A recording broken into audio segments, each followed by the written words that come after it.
Okay, we just had spring break, so we're all coming back. And as we usually do on Mondays, it's good to check in with our course outline. So today we're working between units 8 and 9.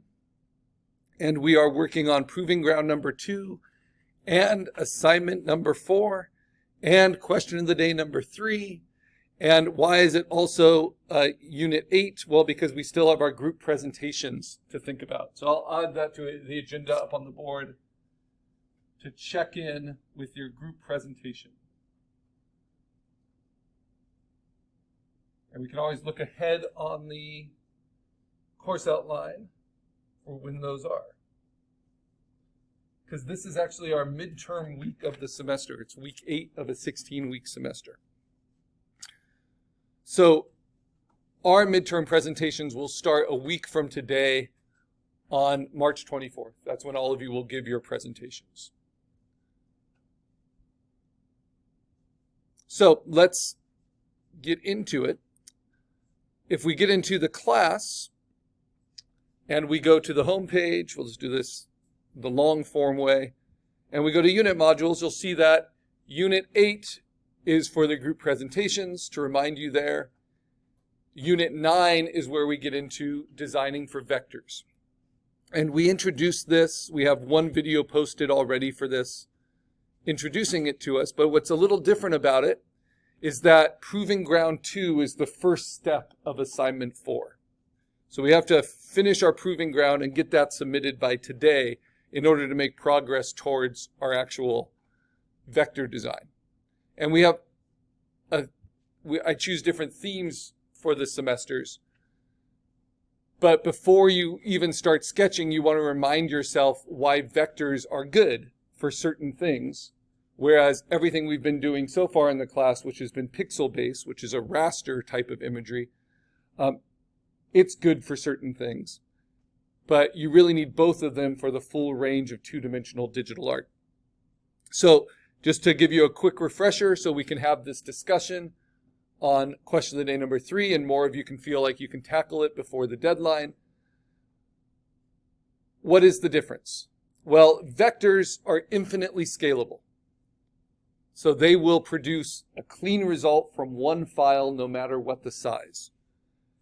A nice review of this are on these slides. And I'll go ahead and show you this video created by one of my earliest students here at NLC. Bitmaps versus vector graphics. Bitmaps are a collection or an array of bits, which are also known as pixels. Up until now, this is likely the only kind of graphic you've ever worked with. However, there is another. Vector graphics are paths which are plotted through mathematical algorithms. The method of using these algorithms was spearheaded by a man named Pierre Bézier. Pierre was a French engineer, and he had an idea.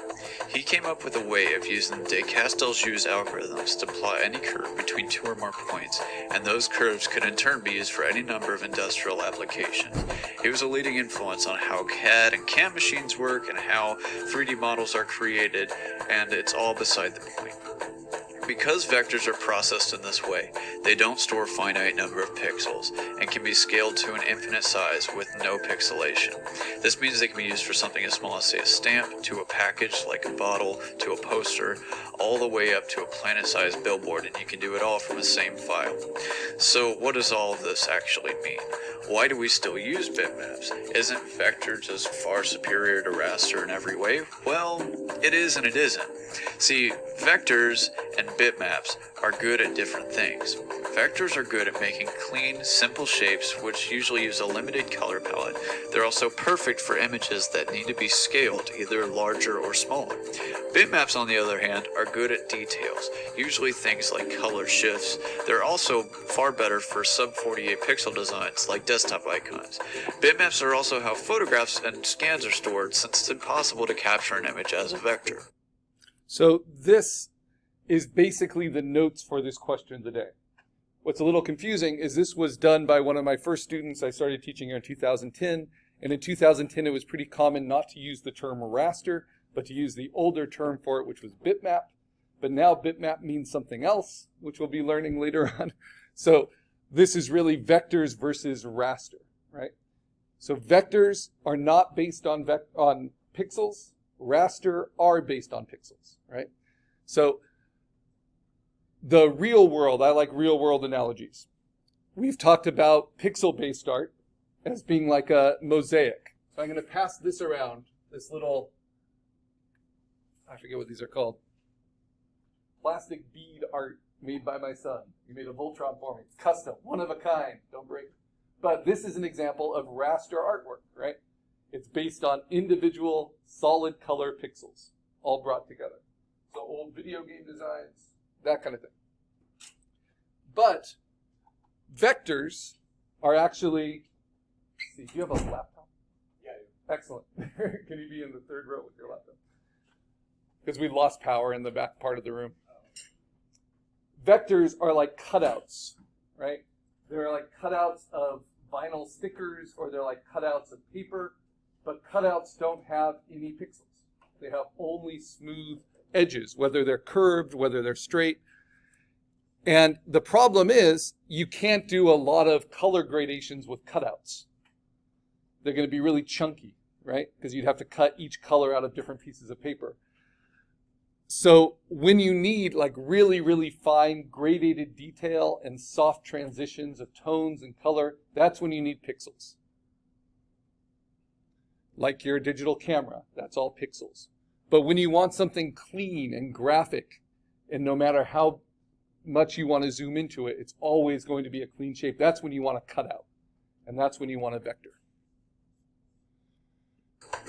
For example, sometimes you need a complex image. Digital paintings can only work as bitmaps because in a bitmap you have full control over each pixel. Vectors can only store a few pieces of information about the contents of a path. One is the stroke or the outline. The second is the fill, which is the color or the color gradient, which is placed inside the path. When you Just really quick, we've lost power in that back row. Do you happen to have a laptop with you or not? Okay, let's see. Yeah, if you want to go get it.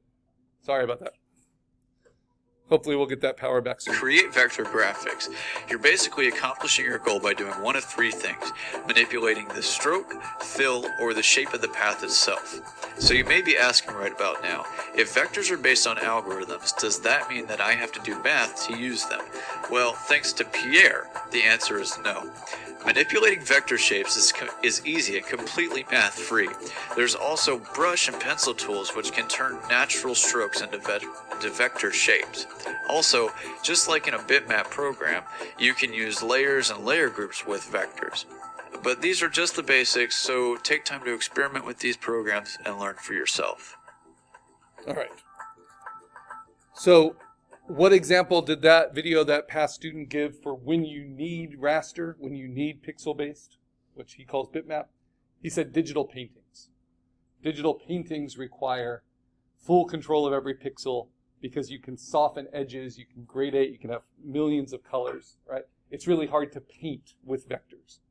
But what you can do with vectors is layer up shapes. Now we were introduced to this with our second exercise where you made your emojis, right? And we built with kind of basic shapes, an image, layered it on top of each other. So that's an introduction to vectors. But here with this project, we're going to be customizing those shapes, making it our own vector using a vector program, and we're going to use Adobe Illustrator. So these are examples of pixel circles, right? And it looks perfectly clean if you have enough pixels.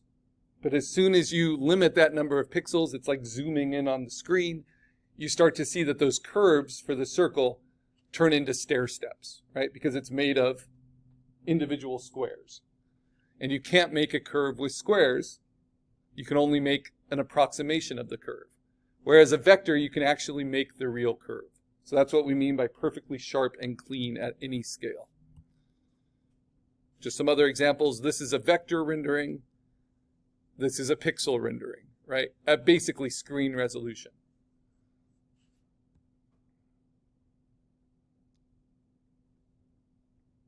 And as graphics have improved, vectors have been implemented more and more, including in video game sprites and characters. And we see them most most commonly in branding, in things like logos, in things like logo types, because this is the kind of symbol or imagery that will get used at the most varied amounts of scale. It'll have to be printed on business cards, it'll have to be put onto billboards, it'll have to be put on the side of trucks, sometimes it's put on the side of buildings. And the thing is, you don't want to have to save different size raster files for all of those. You know, one that's a high enough resolution for a building that's 40 by 40 feet by 300 pixels per inch. That's a huge file for just one purpose. Whereas if you have one vector file, it can output cleanly no matter how large. Now, the types of vector we're going to create is pictorial. So these are also known as iconic, and they are symbols that do not rely on words. So I do not want you to make your personal patriotic symbols with text, and that's because we're going to be designing text in another project. So we are working with imagery here, something as simple as the Twitter bird or as complicated as the Dodge Ram, right? All of these primarily work with just simple shapes and actually with just one shape, like, or one color. So I call these black shape logos. And you can easily see how if you take the color out of all of these, they still read completely. Logo types are this kind of branding where you're using the words. We're going to be learning that a little bit later, how to customize type design, which are also vectors. And then combined marks use both of them. And we went over this last time. So when we sketch, and we're sketching personal patriotic symbols to support our Veteran Center, we want to keep these three things in mind. First of all, this is not a time to confuse your viewer. You want them to see clearly what you're trying to represent, right? So it needs to be clear, and it needs to be clear even at the smallest size. So you see it from this is going to be on a mural, you see it from a distance, you still understand what you're looking at. But you don't want it to be boring, right? So engaging is the opposite of boring. There's something about it that is interesting, that shows your personality. It's not just a copy of a logo that everyone's seen a million times. Maybe you do a variation on it, right? And then you need it to be versatile. And versatile is going to be designing it as a black shape. And if it reads clearly as a black shape, then we can add color effects. We can add drop shadows. We could add texture.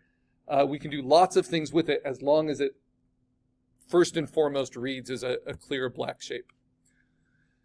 And then there are three helpful design approaches. These are not the only ways you can approach logo and symbol design, but when you think of your patriotic symbol, I don't want you to just sketch one idea. I want you to push that idea into three different approaches. And sometimes they can be radically different from each other. Sometimes they can be just subtly different from each other, but one needs to be central symmetrical, which means the design grows from the middle out and kind of balances itself. Like the target, right? Usually only central symmetrical designs have horizontals and verticals in them because that slows the eye. It doesn't need to be perfect symmetry, right? But it just needs to be balanced off the middle. Dynamic means that you want to avoid horizontals and verticals, and you want to do everything with curves and diagonals because you're trying to move the eye left to right through the logo, and I call it at speed, because actually curves and diagonals speed up our eye movement and it gives energy to what you're looking at. So this is usually used for symbols that are showing things like speed, like the Nike swoosh, or showing things like organic movement, like the Rio de Janeiro Olympics. And then the third is the one to really get you to think about how shapes work with logos. Remember, they're not line-based, they are based on solid shapes. And so if we do a black solid shape, the empty space around it, which in art is called the negative space, can be activated as separate content, right? So like the negative space for this logo elephant is the giraffe and the rhinoceros. The negative space for this heart is this male and female couple, right? The negative space for this key is the skyline. Why do I throw this one in, the World Wildlife Federation symbol? It's because this relies very heavily on the negative space, equally as the positive space, to make this illusion of the panda work. So it's just understanding that that empty space is part of your image, or like the S made by the